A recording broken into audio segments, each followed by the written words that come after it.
En no ficción, utilizamos sonidos y voces que se complementan para contar historias y realidades. Desde la creatividad y el periodismo les invitamos a escuchar No Ficción Radio.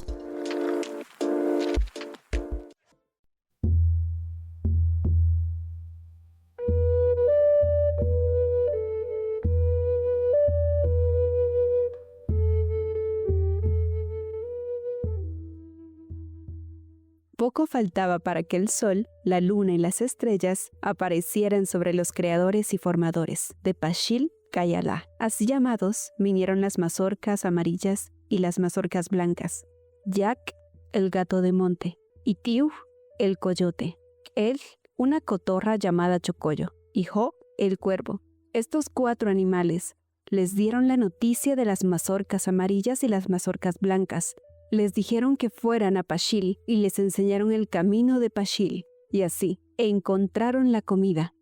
Este es un fragmento del Popol Vuh, el muy conocido libro del pueblo quiché, en un relato que nos muestra la importancia del maíz en la literatura maya. De este grano han quedado registros en estelas y vasijas, no solamente como un mito de creación, sino como algo que trasciende al sustento de la vida misma de los pueblos de ese entonces hasta la actualidad. Sin embargo, hoy, después de miles de años de su domesticación, este alimento que sigue siendo la base nutricional para miles de familias en Guatemala está librando una batalla contra su modificación en laboratorios. Aunque pareciera poco amenazante y en gran medida silenciosa y fuera de los reflectores, organizaciones campesinas afirman que el maíz nativo está perdiendo cada vez más terreno debido a la falta de protección y la poca atención que le han dado al tema. Así, mientras la Ley de Biodiversidad y Conocimientos Ancestrales que protegerían las semillas de maíz nativo sigue estancada en el Congreso, el gobierno de Arévalo invierte cada vez más recursos en el maíz biofortificado, como confirmó el Ministerio de Agricultura, Ganadería y Alimentación MAGA, hablando de un convenio entre Semilla Nueva, organización productora de maíz biofortificado en el país.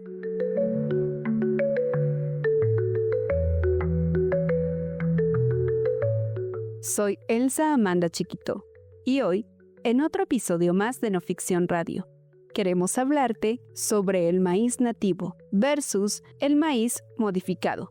Buscamos entender cómo funcionan estas modificaciones al maíz, los cambios que han traído consigo a partir de la introducción al mercado y cómo esta, según las organizaciones campesinas, están siendo una amenaza en la actualidad.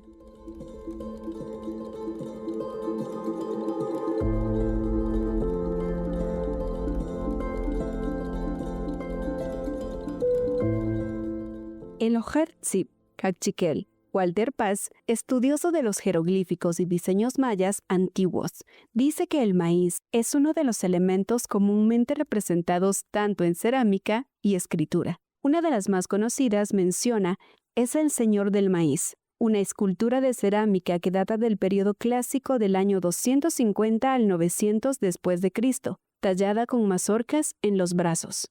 En estelas se puede ver al maíz naciendo de una montaña, y no se puede dejar por fuera a las representaciones de mujeres vestidas con el atuendo de falda del maíz.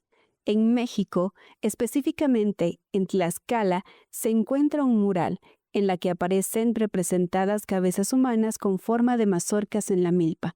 En Copán, Honduras, también se puede encontrar representación del maíz a través de esculturas, menciona Walter. Y si de retroceder en la historia se trata, múltiples investigaciones coinciden en que no solo los restos históricos dan cuenta de la importancia del maíz para la cultura maya, sino también los ancestros del actual maíz, que aún viven en las montañas de Mesoamérica. Por ejemplo, la investigación, el papel de la mujer en la conservación de los recursos genéticos del maíz, de la Organización de las Naciones Unidas para la Alimentación y la Agricultura FAO, menciona a Huehuetenango y parte del oriente como las zonas en donde habitan los ancestros del cereal, al cual llaman Teocintle. De ahí es que se ubica a Guatemala como uno de los posibles centros de origen del maíz en la región hace 5.000 años. En no ficción también publicamos el reportaje Los ancestros más antiguos del maíz aún viven en Guatemala, que puedes encontrar en nuestra página. Los investigadores de México, Alejandra Moreno Letelier y Luis Eguiarte Fruns, de los Institutos de Biología y Ecología de la Universidad Autónoma de México, dicen que el origen del maíz data desde hace 10.000 años y mencionan a los territorios de Guerrero y Jalisco como posibles centros donde se originó la mezcla del teosimple.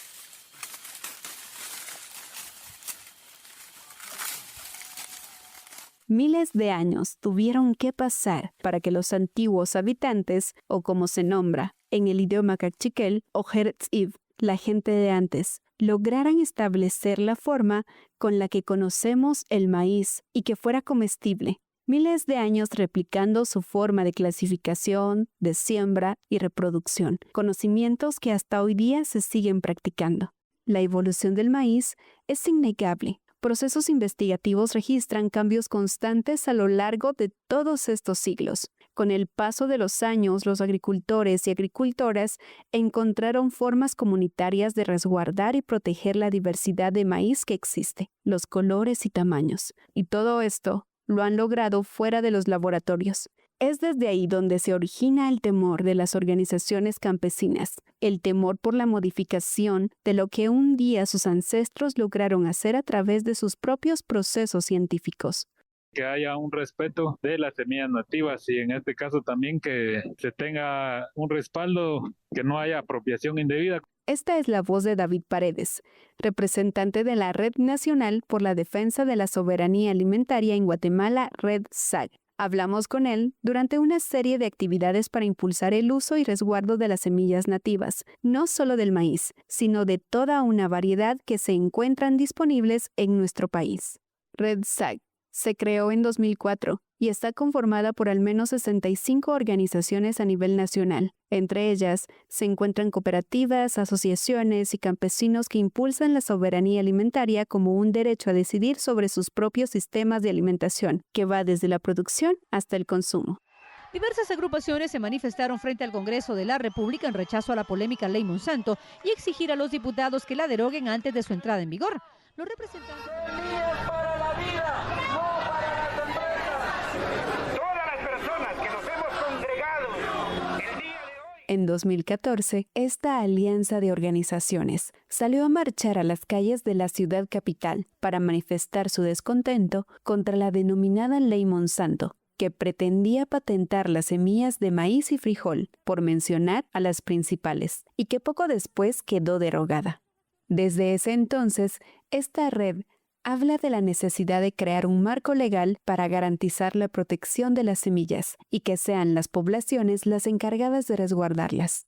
En 2019, Red SAG enfrentó una nueva amenaza, el Reglamento Técnico de Bioseguridad de Organismos Vivos Modificados, que permite el uso de transgénicos en territorio guatemalteco. En ese momento, la noticia no trascendió tanto como la primera, ni tuvo tanta oposición. Fue aprobada en marzo de 2019 y desde entonces en Guatemala se pueden realizar procesos de experimentación con las semillas.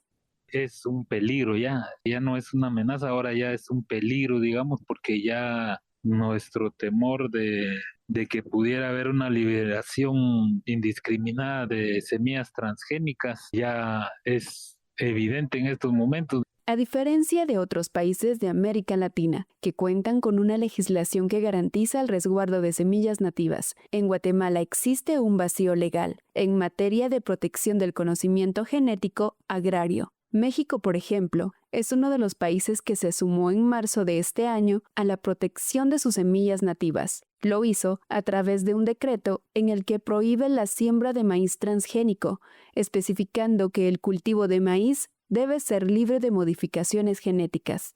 Chile es otro de los países del sur de América que cuenta con una ley de obtentores vegetales, en donde se abordan los derechos de propiedad y uso de semillas, mientras que Argentina tiene una ley de semillas y creaciones fitogenéticas que regulan la propiedad intelectual. En Guatemala, La ley propuesta para el resguardo de una de las semillas más antiguas de América no logra apoyos de los congresistas para aprobarse. El Estado, mientras tanto, apuesta por proyectos de biofortificación, un atajo para combatir el hambre, en el que hasta el momento parece que el país sigue perdiendo. David Paredes dice que para los estados es mejor impulsar iniciativas que promuevan la realización de experimentos con las semillas, pero están lejos de garantizar leyes que les sirvan a los pueblos indígenas para decidir sobre sus conocimientos en materia de alimentación y agroecología. Nuestro temor es ese, que este trabajo milenario, ancestral que se ha dado por el tema de la alimentación, por ejemplo, voy a hablar del maíz, que es sagrado para nosotros, ese lleva una evolución de su domesticación, digamos, de estado silvestre a alimento de unos 10.000 años. Todo eso ha sido una ciencia agrícola aplicada de parte de campesinos, campesinas, productores y productoras de las comunidades que lo han ido evolucionando, vaya adaptando a los diferentes climas, y que es una semilla que no necesita que se tenga que comprar, ¿verdad? Se puede volver a resembrar e incluso ir mejorándola. Entonces, eso es milenario, es ancestral. Las mujeres decimos sí a la iniciativa 6086. Las mujeres decimos sí a la iniciativa 6086. Las mujeres decimos. En 2022, organizaciones sociales y campesinas impulsaron la iniciativa de Ley 6086, iniciativa que dispone a aprobar la Ley de Biodiversidad y Conocimientos Ancestrales. El artículo 23 de esta iniciativa prohíbe la importación y comercialización de organismos vivos modificados o de transgénicos que pongan en riesgo la biodiversidad y conocimientos ancestrales en el territorio nacional.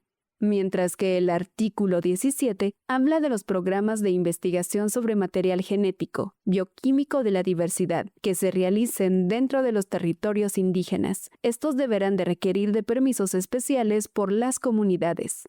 Pero esta propuesta no se refiere solamente a la protección del maíz, también toca otros temas como el respeto a la vida y todos los seres vivos, el respeto a los saberes y sistemas de conocimiento ancestral, respeto a la cosmovisión maya, reconocimiento a la pluridiversidad cultural, entre otros. Si bien no es una iniciativa específica de protección del maíz, sí abre una puerta a que el Estado esté obligado a no otorgar patentes de las semillas a empresas.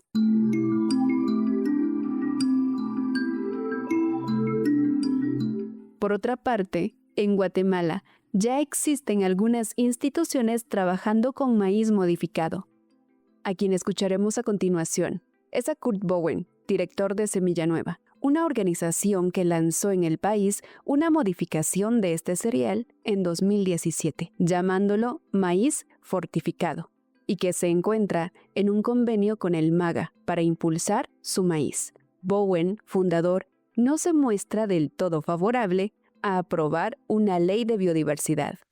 Creo que lo que una iniciativa como esta puede ser peligroso es cuando ¿quién controla eso, pues? Y si en nombre de como defender los criollos se pone ilegal que productores que quieren usar semillas mejoradas no pueden usar esas semillas. Porque hay una prohibición, por ejemplo, que cualquier semilla que viene a Guatemala tiene que ser como aprobado por comunidades indígenas. A diferencia de las organizaciones de campesinos del país, Bowen, como ya escuchamos, no está de acuerdo con una iniciativa como esta. ¿Quiénes son esas comunidades? ¿Cómo deciden? ¿Quién decide? Puede ser que un grupo en unos cantones decide que la gente en el trópico ya no puede usar una semilla que han usado por generaciones y quieren seguir usando. Kurt es ciudadano estadounidense y antes de 2017 ya había iniciado su acercamiento a Guatemala, trabajando en seguridad alimentaria internacional. Sus áreas de trabajo se centraron en la mejora de la ingesta nutricional en áreas rurales. Durante ese tiempo, no conocía mucho sobre la cultura, afirmó en nuestra conversación. Así que se preguntó por qué la gente estaba comiendo demasiado maíz y no incluía otro tipo de alimentos. El trabajo de Kurt se enfocaba en impulsar el consumo de otras comidas y menos maíz. Sin embargo, con el paso del tiempo se dio cuenta de que la base principal del alimento en las comunidades era el maíz, en sus múltiples formas, tortillas, atoles, recados, etc. Sin tener resultado, decidió que trabajar una modificación al maíz le podría funcionar. Y ahí es donde salió la cuestión de las semillas biofortificadas, que son semillas que son naturalmente mejoradas para tener más nutrición. Según Kurt, este tipo de semillas con las que trabajan no son transgénicos. Explica que las semillas fortificadas pasan por un proceso en el que hay una modificación y por medio de ella se ha incluido el zinc que le hace falta al maíz nativo.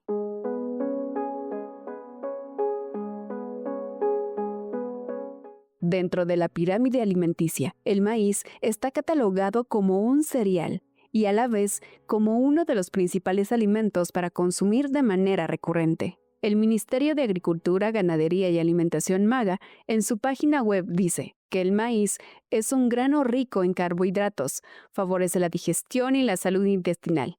Este cereal contiene vitamina B1, tiamina, ácido fólico, vitamina C, magnesio, hierro y fósforo. El maíz negro, por ejemplo, contiene antiocianinas beneficiosas para prevenir enfermedades crónicas.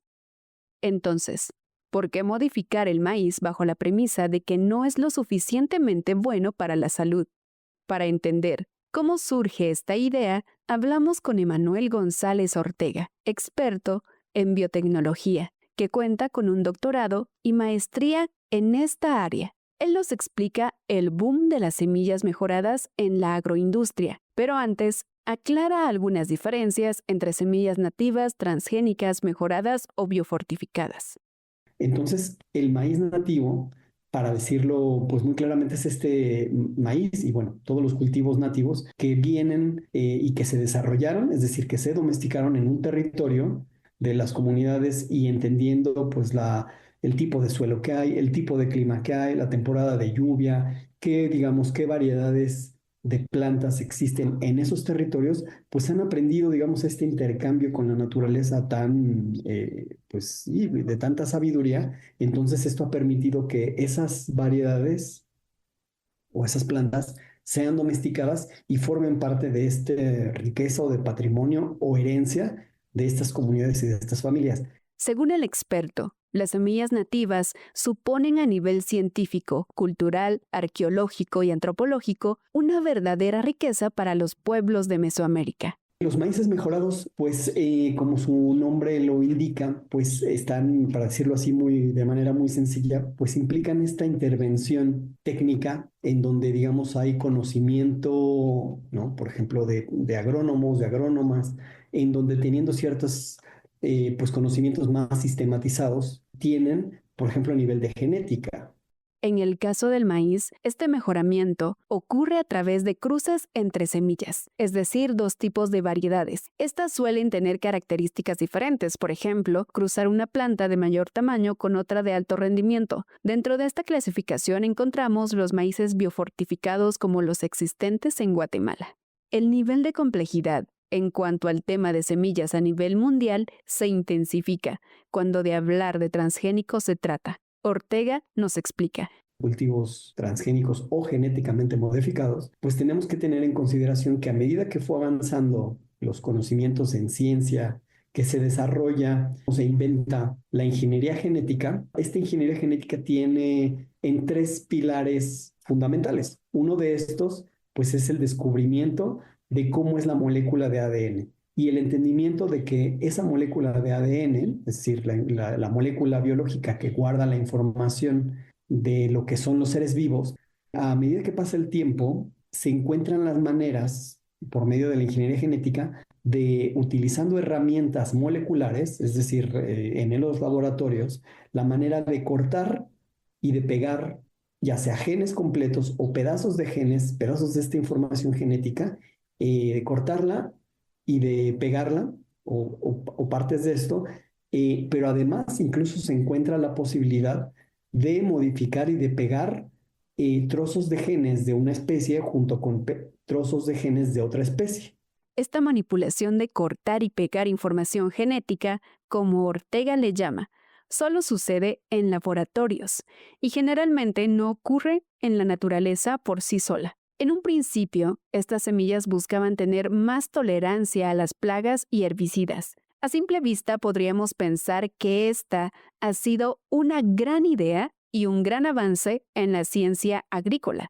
No obstante, después de 3 décadas de que estas semillas genéticamente modificadas se introdujeron al mercado, el experto menciona que ha traído consecuencias. Esto es un punto muy importante y que está directamente relacionado con los maíces nativos, es que esta información genética que se modificó, que se introdujo en estos maíces privados transgénicos, pues puede llegar y está llegando a las variedades de maíz nativo, lo cual pues es un riesgo porque es un peligro y está pasando porque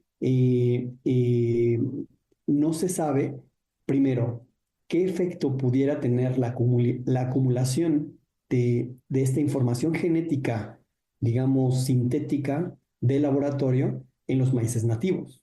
Las afectaciones de este tipo de maíz suponen un riesgo a los productores al momento de que se patenten semillas de manera comercial, pero esto dependería de la legislación de cada país, contó el especialista.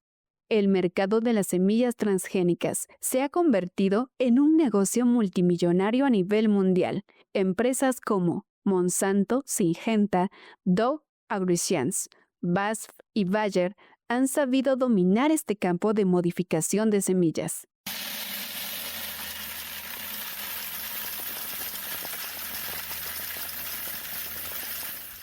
Las semillas biofortificadas, como se explicó, no son lo mismo que las transgénicas, mientras que en las transgénicas se modifica genéticamente el ADN, las biofortificadas surgen del cruce entre plantas de diferentes características. El boom de la biofortificación en semillas, afirma el experto, nace de la revolución industrial, en donde se aseguraba que esta alternativa ayudaría a reducir la desnutrición y la hambruna mundial. Todo este concepto, por ejemplo, de biofortificación, que se empieza a dar a principios de los años 2000, pues estamos en el año 2025, y pues todas estas iniciativas, digamos, que se anuncian como revoluciones o como grandes avances, pues en realidad no han solucionado el problema. En Guatemala hay 47% de desnutrición crónica, así lo han dicho autoridades de la CESAN, es decir, que superamos por completo el porcentaje. Pasamos a otro tipo de noticias, nos vamos a referir a los municipios de Guatemala donde más se reportan casos de desnutrición. Es importante destacar que el tema que ha llamado la atención es la desnutrición aguda. Agrega que en Guatemala hay instituciones que promueven la investigación y el mejoramiento del maíz, como el ICTA.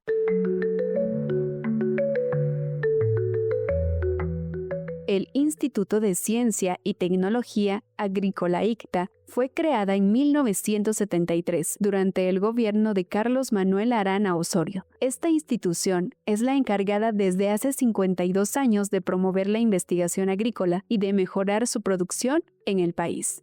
Hablamos con Gabriela Tovar, gerente general del instituto, a quien le preguntamos sobre el trabajo de experimentación con las semillas, específicamente con el maíz en Guatemala. Lo que hacemos nosotros es cruzamientos de un maíz que tiene esa característica con un maíz de alto rendimiento, entonces estamos cruzando maíces, ¿verdad? En ningún momento se está haciendo la introgresión de un gen que no sea de esa especie. Esto ocurre naturalmente, sobre todo en el maíz, porque es polinización cruzada. Pero este proceso no sucede por sí solo. Y por si aún queda duda de cómo se realizan estos cruzamientos, Gabriela Tovar dice que esto sucede en campo, eligiendo una diversidad con mayores nutrientes. Estas se utilizan como padres para generar una nueva variedad. En estos casos, se eligen semillas que tienen mayor contenido de zinc y otra con buena calidad de grano y rendimiento. Se utiliza el polen de una de ellas para polinizar la flor de la planta femenina. Así se logra obtener las características de ambos. La dificultad de estas semillas es que no siempre pueden estar al alcance de los agricultores y tampoco es factible para todo tipo de suelo. En Guatemala los climas son distintos y los nutrientes con los que cuentan los suelos también. y hay que comprarla cada vez que hay que sembrarla, hay que echarle su paquete de agroquímicos y eso lastima la economía. Ahorita lo justifican diciendo que las semillas estas biofortificadas y mejoradas son las que pueden salvar del hambre. Los pueblos está demostrado científicamente que han sobrevivido y en mejores condiciones con nuestras propias semillas, ¿verdad? Esto es lo que opina David Paredes sobre la producción de este tipo de semillas y el concepto de mejoradas o biofortificadas. Por el contrario, Kurt Bowen de Semilla Nueva se enfoca en el nivel de producción, pero que en cuestión de rendimiento se supera el tema económico. Estoy pensando en los 70-80% de los productores que están en el subtrópico y el trópico. Con estos porcentajes, Bowen se refiere a que la mayoría de los agricultores con los que trabajan hoy en día prefieren una semilla que rinda más en términos de cosecha. Reconocen que hasta el momento no tienen una variedad para el territorio del altiplano. Altiplano es otro animal, no tenemos semillas para el altiplano, así que trabajamos en las partes como altura media y altura baja. Y cuando preguntamos a esos agricultores, la gran mayoría dicen lo que yo quiero es una semilla que tiene más rendimiento.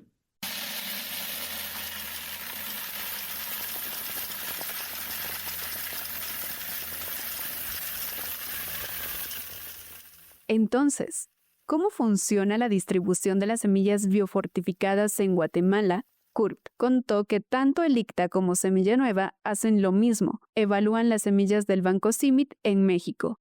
Semilla Nueva utiliza estas semillas para generar nuevas combinaciones en campo, pero para poder regalar estas semillas necesitan de financiamiento de terceros, como donantes o alianzas con los gobiernos, en este caso con instituciones como el MAGA. Pero ahí no termina todo. En realidad, los agricultores que siembran el maíz sí tienen que comprarla, porque Semilla Nueva regala las semillas parental o genética a cooperativas o empresas. Estas las venden colocando un precio y Semilla Nueva cubre el subsidio. En el caso del ICTA, venden las semillas a través de otro método. Aquí lo explica Gabriela Tovar. Las semillas que vendemos son más que todo para semilleristas, ellos son los que se encargan de masificar esta producción. El ICTA tuvo una ampliación presupuestaria de 23.624.200 quetzales en 2024 y cuenta con un presupuesto de 60.980.000 quetzales para 2025, fondos que utilizan en parte para realizar investigaciones. Contacté además con el Ministerio de Agricultura, Ganadería y Alimentación MAGA para consultar sobre un convenio de producción entre dicho ministerio y Semilla Nueva.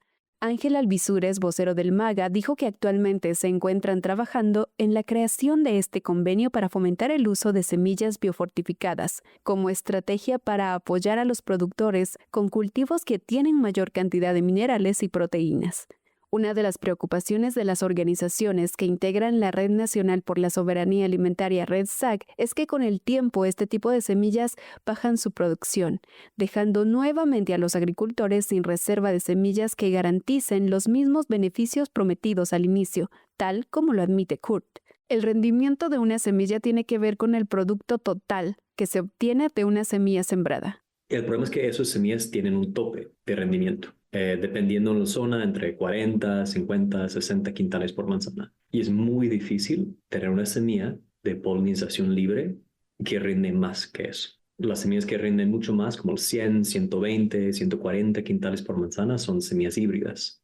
Le pregunté al MAGA si tienen algún tipo de convenio con organizaciones campesinas para trabajar el tema de semillas. Respondieron que no cuentan con estas alianzas. Actualmente, el Departamento de Granos Básicos y la Dirección de Desarrollo Agrícola del Ministerio de Agricultura se encuentran gestionando 2 programas sobre adquisición de semillas certificadas de maíces híbridos de color blanco, para lo cual tienen un presupuesto destinado de 8.301.631 quetzales.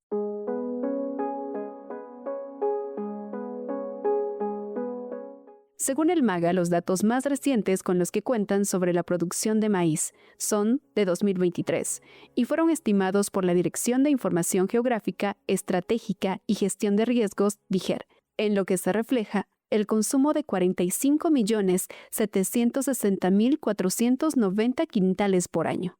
Los principales departamentos de producción de maíz en el país son Petén, Alta Verapaz y Quiché. Las producciones varían según el tipo de suelo y clima. En algunas zonas se produce maíz 2 veces al año y en algunas regiones solamente una vez.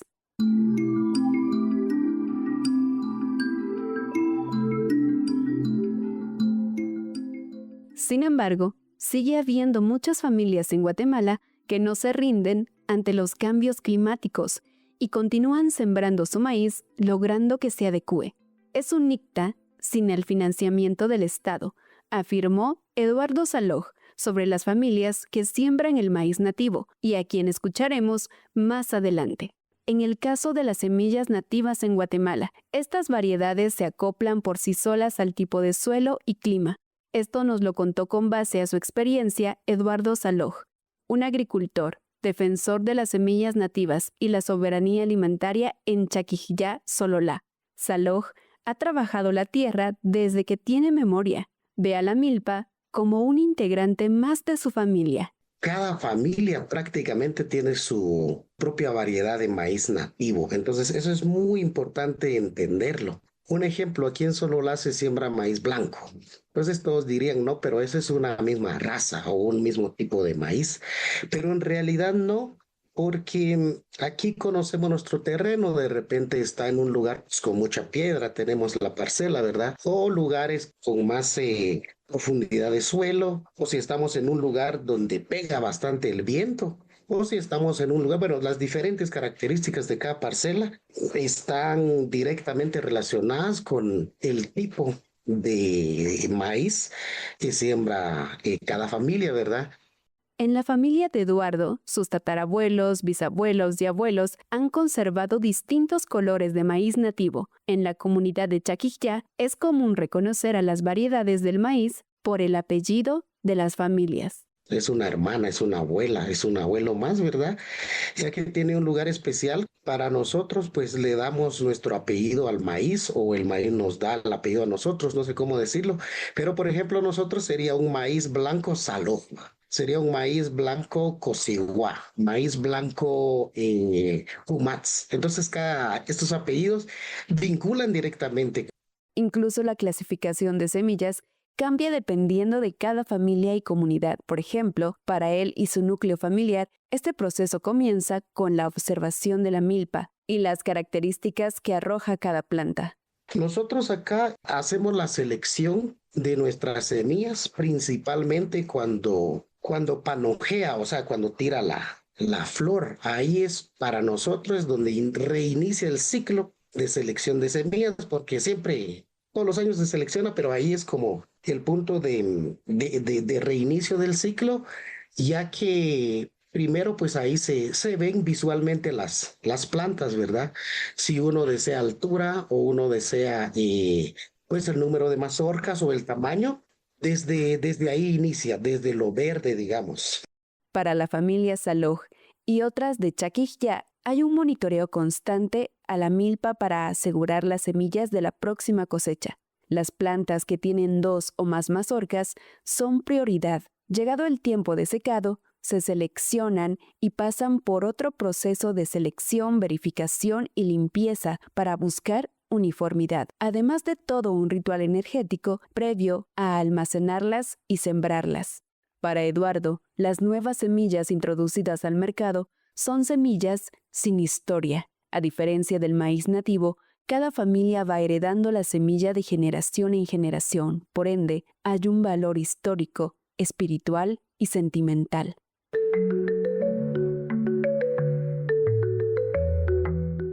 Hemos estado proponiendo que se aplique la agroecología, que tiene que ver con prácticas ancestrales de producción, de cuidado de semillas, defensa, reproducción también, pero no nos han hecho caso. Esta batalla silenciosa o silenciada por distintos actores de la agroindustria va ganando terreno cada vez más, dejando a las organizaciones campesinas con pocos recursos legales para defenderse. Aún así, miles de agricultores mantienen el uso del maíz nativo, y la selección de semillas significa para ellos el ritual que les garantiza la producción anual. Contar con una ley significa para ellos abrir una puerta para asegurar una larga vida al maíz nativo y con ello tomar decisiones sobre su proceso de soberanía alimentaria.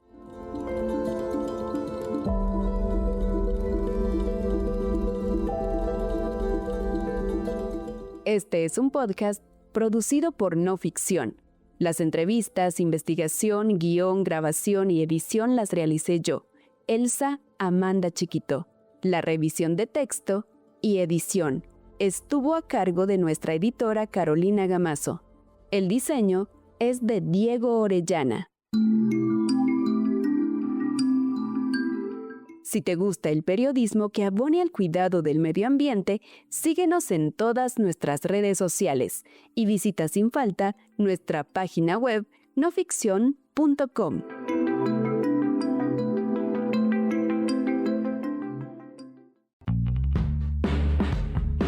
Gracias por acompañarnos en este recorrido auditivo, en donde una vez más conocimos historias, realidades y propuestas en voces de las y los protagonistas en sus territorios.